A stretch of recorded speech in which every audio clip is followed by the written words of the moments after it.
आप समाचार विस्तार से। जनमत पार्टी भ्रष्टाचार विरुद्ध के आंदोलन अंतर्गत बुध दिन मसाल जुलूस सहित विरोध के कार्यक्रम के पूर्व घोषित कार्यक्रम अनुसार जनमत पार्टी के नेता तथा कार्यकर्ता सब वार्ड सब में आंदोलन समिति बनावे के साथे कोन सभा करके आ मसाल जुलूस निकालक। धनुषा सहित विभिन्न जिला के वार्ड सब में परिक्रमा करत ओ सब मसाल जुलूस निकालक। वही क्रम में ओ सब भ्रष्टाचार विरोधी नारा लगावे के साथे पकड़ायल अपन नेता तथा कार्यकर्ता के रिहा कर मांग केलक।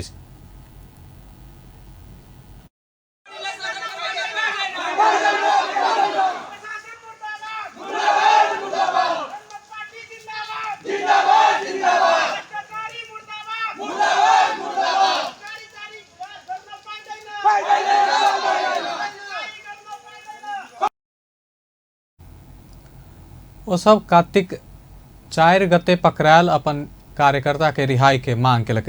तहिना जनमत पार्टी के नेता तथा कार्यकर्ता सब काठमांडू के माइती घर में से हो प्रदर्शन केलक। ऐसा पहिने रवि दिन जनमत पार्टी के पहिल चरण अंतर्गत 9 दिनक आंदोलन कार्यक्रम घोषणा केने छल।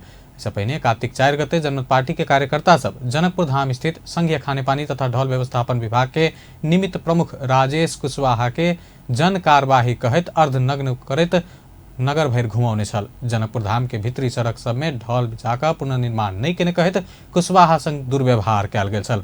एहि घटना में संलग्न रहल आरोप में पकड़ायल जनमत पार्टी के 17 नेता तथा कार्यकर्ता के रिहाई तथा भ्रष्टाचार विरुद्ध जनमत पार्टी आंदोलन करैत अछि।